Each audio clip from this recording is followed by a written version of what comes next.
Bismillahirrahmanirrahim. Assalamualaikum warahmatullahi wabarakatuh. Yang terhormat Bapak Dr. Ade Jamal Mirdad, SEMSI, selaku dosen pengampu mata kuliah Matematika, Ekonomi, dan Bisnis.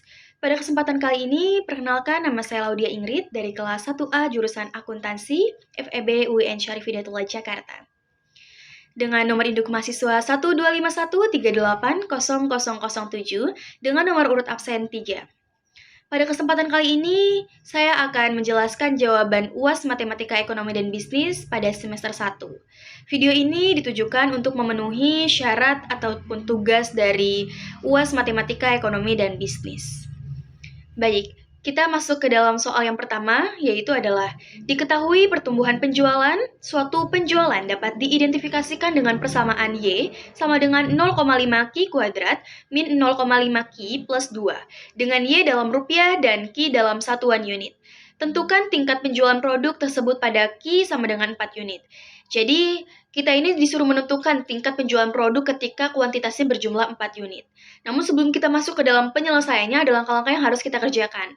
Pertama yaitu adalah mengklasifikasikan apa yang kita ketahui dan apa yang ditanya hingga ke dalam bentuk penyelesaian.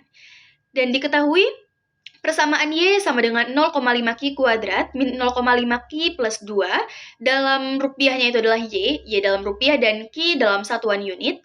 Yang ditanya, tingkat penjualan produk pada saat kuantitas berjumlah 4 unit. Baik, kita masuk ke dalam penyelesaiannya. Tadi kan persamaannya sudah kita ketahui bahwa persamaannya itu adalah Y sama dengan 0,5 Q kuadrat min 0,5 Q plus 2. Jadi, kita substitusikan Q-nya ini saat Q-nya itu berjumlah 4. Jadi, Q-nya kita ganti dengan angka 4. Kita masukkan, kita substitusikan menjadi Y sama dengan 0,5 dikali dalam kurung 4 kuadrat min 0,5 dikali dalam kurung 4 plus 2 menghasilkan 0,5, 4 kuadrat itu hasilnya adalah 16, minus 0,5 dikali 4 hasilnya adalah 2, jadi minus 2 plus 2. Dan hasil akhirnya Y-nya adalah 8. Jadi, tingkat penjualan pada saat kuantitas berjumlah 4 unit adalah Rp8. Baik, soal selanjutnya yaitu adalah tentang elastisitas.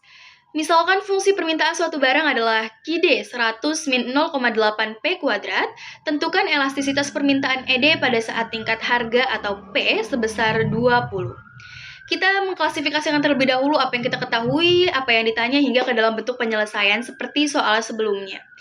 Jadi kita diketahui fungsi permintaan QD sama dengan 100 min 0,8 P kuadrat, dan yang ditanya adalah elastisitas permintaan atau ED pada saat tingkat harga P sebesar 20. Kita masuk ke dalam penyelesaiannya. Yang pertama-tama harus kita kerjakan yaitu adalah mencari nilai QD pada saat P-nya itu atau harganya 20.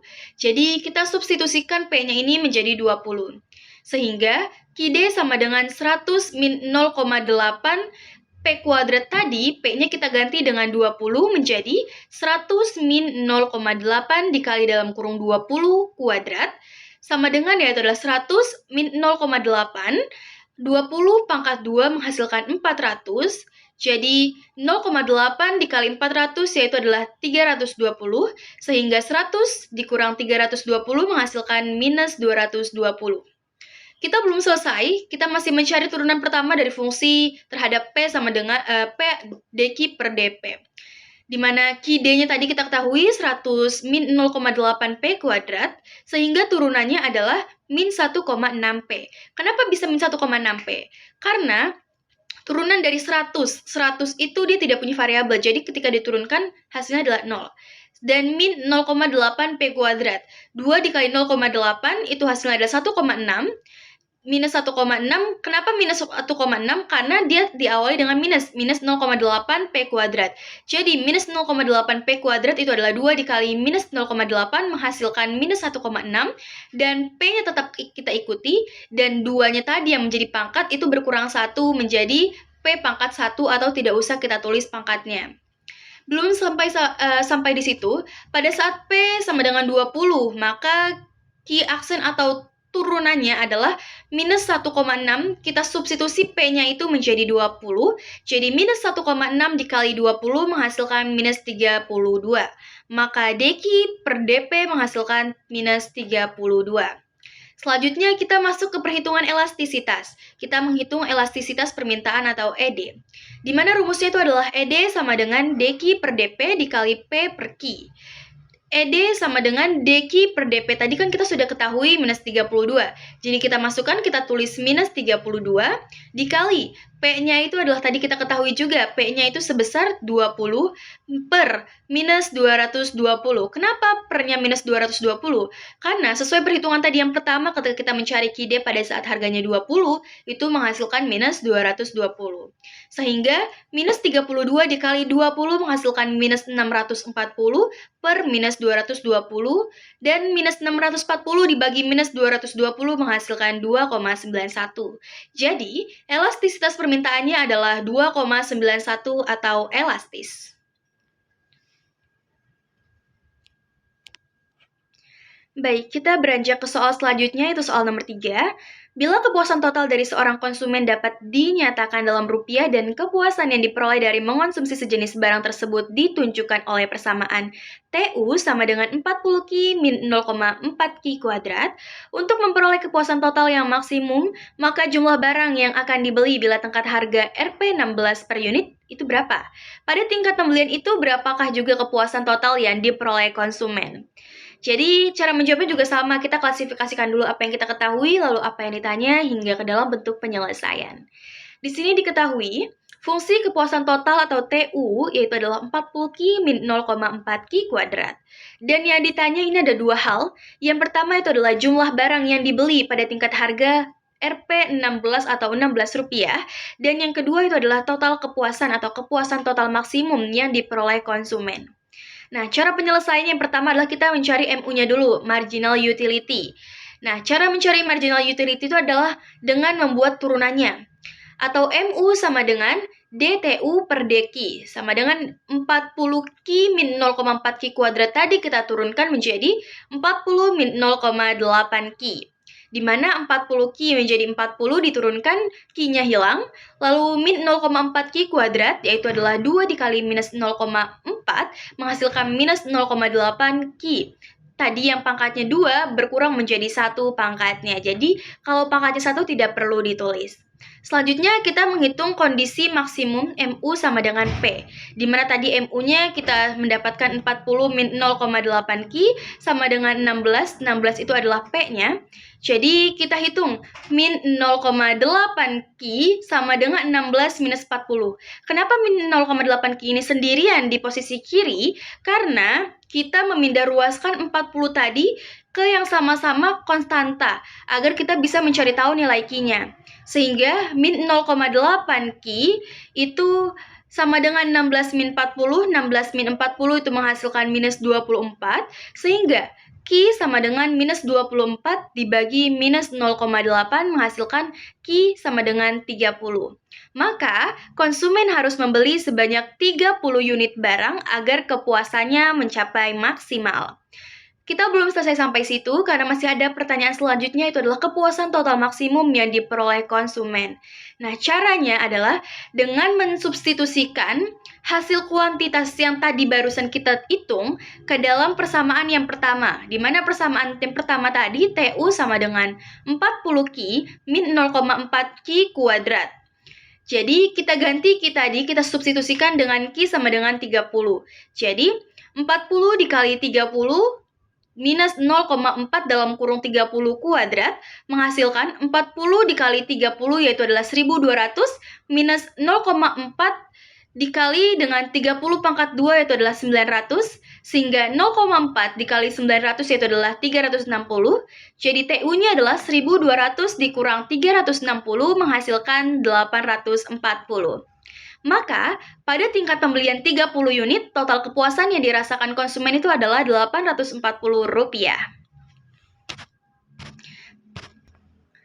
Baik, kita beranjak ke soal selanjutnya, itu adalah soal nomor 4. Diketahui fungsi pendapatan marginal atau MR Q sama dengan 120 min 6 Q, dan fungsi biaya marginal MC dalam kurung Q adalah 20 plus 2Q. Di mana disuruh untuk A ditentukan fungsi pendapatan total atau TR, yang kedua B, tentukan fungsi biaya total atau TC jika biaya tetapnya itu adalah Rp400, dan C yaitu suruh menentukan fungsi keuntungan total atau P. Jadi cara menjawabnya sama, kita klasifikasikan dulu apa yang kita ketahui dan apa yang ditanya hingga ke dalam bentuk penyelesaian. Diketahui MRQ sama dengan 120 min 6Q, lalu MCQ sama dengan 20 plus 2Q, dan biaya tetapnya atau FC sama dengan Rp400. Sehingga yang ditanya tadi, A itu adalah fungsi pendapatan total, TR-nya berapa, B, berapa fungsi biaya totalnya atau TC, dan yang C adalah berapa fungsi keuntungan totalnya atau P. Penyelesaiannya kita selesaikan satu persatu mulai dari A dulu. A yaitu kita disuruh menentukan fungsi pendapatan total atau TR. Di mana rumus TR ini adalah integral MR dQ, di mana MR dQ-nya ini adalah 120 min 6Q dalam kurung, lalu di luar kurungnya kita tulis dQ. Di mana 120 min 6Q ini kita kalikan dengan dQ menghasilkan 120 kita kali pelangi, 120 dikali dengan dQ menghasilkan 120Q, dan min 6 dQ ini menghasilkan minus 3Q kuadrat. Selanjutnya bagian B adalah fungsi biaya total atau TC. Rumusnya adalah integral MC dQ plus FC, di mana FC tadi sudah kita ketahui yaitu berjumlah Rp400. Sehingga MC dQ yaitu adalah 20 plus 2Q dalam kurung di luar kurung dQ plus 400. Menghasilkan TC sama dengan 20Q plus Q kuadrat plus 400. Dan yang terakhir yaitu yang bagian C, fungsi keuntungan total atau P. Di mana rumusnya fungsi keuntungan total itu adalah TR min TC. Yang mana tadi kita sudah mengetahui TR-nya yaitu adalah kita masukkan 120Q min 3Q kuadrat dikurang dengan 20Q plus Q kuadrat plus 400. Sehingga menghasilkan 100Q min 4Q kuadrat min 400. Kenapa bisa seperti itu hasilnya? Karena 120 yang ada di TR itu kita kurangkan dengan 20 yang ada di TC. Karena sama-sama memiliki variabel yang sama. Jadi 120 dikurang 20 itu 100. Dan min 3 dengan plus Q kuadrat yang ada di TC menghasilkan 4Q kuadrat minus 4Q kuadrat, dan 400 ini kan dia tidak punya pasangan, jadinya kita kalikan dengan yang minus yang ada di sebelum angka 20, jadi minus dikali 400 menghasilkan minus 400. Jadi, fungsi pendapatan total atau TR pada soal tersebut adalah 120Q min 3Q kuadrat dengan fungsi biaya total atau TC yaitu adalah 20Q plus Q kuadrat plus 400, dan fungsi keuntungan total atau P adalah 100Q min 4Q kuadrat min 400. Baik, kita beranjak ke soal terakhir, soal nomor 5, yaitu kita disuruh menyelesaikan sistem persamaan yang ada di dalam soal tersebut. Di mana sistem persamaannya ini terdiri dari persamaan 1, 2, dan juga 3. Persamaan 1 yaitu 3x min y min z sama dengan 6. Persamaan 2, 2x plus 2y plus z sama dengan 7. Dan persamaan 3, x plus y min 2z sama dengan min 9. Dan untuk penyelesaiannya kita menggunakan aturan Cramer, di mana kita jadikan sistem persamaan tersebut menjadi sebuah matriks terlebih dahulu, di mana det A atau determinan A-nya kita jadikan sebuah matriks yang tadi 3x min y min z itu jadi 3 minus 1 minus 1, dan 2x plus 2y plus z menjadi 2, 2, dan 1, dan x plus y min 2z menjadi 1, 1, dan juga minus 2. Nah, cara penyelesaiannya karena ini adalah ordo 3 kali 3, maka kita harus memindahkan dua kolom pertama tadi, kita harus menyalin dua kolom pertama tadi di matriks selanjutnya. Jadi, tadi kan matriksnya ada 3 minus 1 minus 1, 2, 2, 1, 1, 1 minus 2. Kita tambahkan dengan dua kolom tambahan, yaitu dua kolom tambahan kita ambil dari dua kolom pertama yang ada di dalam bentuk matriks tadi, yaitu tambahannya ada 3 minus 1, 2, 2, 1, 1. Lalu, cara perhitungannya adalah 3, 2, sama minus 2 itu mereka dikali. Jadi, ada perkalian yang diagonal kanan dan juga diagonal kiri. Yang mana diagonal kiri tadi itu pertama adalah 3 dikali 2 dikali minus 2. Sesuai dengan panah yang sudah saya berikan petunjuknya di dalam bentuk soal tersebut. Di dalam bentuk jawaban tersebut, 3 dikali 2 dikali minus 2 menghasilkan minus 12, lalu minus 1 dikali 1 dikali minus 1 menghasilkan minus 1, lalu minus 1 dikali 2 dikali 1 itu menghasilkan minus 2. Selanjutnya kita ke diagonal yang dari kanan, yaitu adalah minus 1 dikali 2 dikali 1 itu menghasilkan plus 2. Lalu 3 dikali 1 dikali 1 menghasilkan minus 3. Dan terakhir, minus 1 dikali 2 dikali minus 2 menghasilkan minus 4. Sehingga semuanya dihitung dan menghasilkan minus 20. Selanjutnya, untuk menyelesaikan sistem persamaan tersebut, kita perlu mengetahui X-nya berapa, Y-nya berapa, dan Z-nya berapa. Sehingga kita perlu menghitung ketika determinan A1, determinan A2, hingga determinan A3. Nah, cara menghitung determinan A1, A2, dan A3 pertama adalah ketika kita menghitung determinan A1, kita mengubah kolom yang pertama tadi itu dengan angka yang sebagai konstanta di dalam soal tadi. Di dalam soal tadi, konstantanya itu adalah 6, 7, dan juga minus 9. Jadi pada determinan A1, kita ganti kolom pertama itu dengan angka 6, 7, dan juga minus 9. Sehingga kita bentuk juga penyelesaian seperti determinan A tadi, di mana kita kali dengan diagonal kiri dan juga dengan diagonal kanan. Diagonal kiri yaitu 6 dikali dengan 2 dikali minus 2 menghasilkan minus 24. Minus 1 dikali 1 dikali minus 9 itu menghasilkan plus 9. Lalu minus 1 dikali 7 dikali 1 menghasilkan minus 7. Selanjutnya dari diagonal kanan. Minus 1 dikali 2 dikali minus 9 menghasilkan minus 18. 6 dikali 1 dikali 1 menghasilkan minus 6. Dan terakhir minus 1 dikali 7 dikali minus 2 menghasilkan minus 14. Sehingga dihitung menghasilkan minus 60. Kita lakukan juga hal yang sama ketika determinan A2, itu yang kita ganti adalah kolom keduanya. Kolom keduanya kita ganti dengan konstanta pada soal, yaitu adalah 6, 7, dan juga minus 9. Sehingga, pada diagonal kiri, 3 dikali 7 dikali minus 2 itu menghasilkan minus 42. 6 dikali 1 dikali 1 menghasilkan 6. Minus 1 dikali 2 dikali minus 9 menghasilkan plus 18. Dan dari diagonal kanan, minus 1 dikali 7 dikali 1 menghasilkan plus 7. 3 dikali 1 dikali minus 9 itu menghasilkan plus 27. Dan 6 dikali 2 dikali minus 2 menghasilkan 24, sehingga dijumlahkan menghasilkan 40. Kita masuk ke determinan terakhir, yaitu determinan A3, di mana kita mengganti kolom ketiganya sekarang. Kolom ketiganya kita ganti dengan konstanta yang ada pada soal tadi, yaitu adalah 6, 7, dan juga minus 9. Kita lakukan hal yang sama, kita tambahkan dua kolom pertama tadi untuk perhitungan ordo 3 kali 3, sehingga 3 dikali 2 dikali minus 9 itu menghasilkan minus 54, lalu 1 dikali minus 1 dikali 7 dikali 1 itu menghasilkan minus 7, 6 dikali 2 dikali 1 menghasilkan 12, dan sekarang dari diagonal kanannya, yaitu 6 dikali 2 dikali 1 menghasilkan minus 12, karena kalau misalkan dari diagonal kanan itu kita harus minus. Jadinya dia minus 12. 3 kali 7 kali 1 itu masukkan minus 21. Dan terakhir minus 1 dikali 2 dikali minus 9 itu menghasilkan minus 18.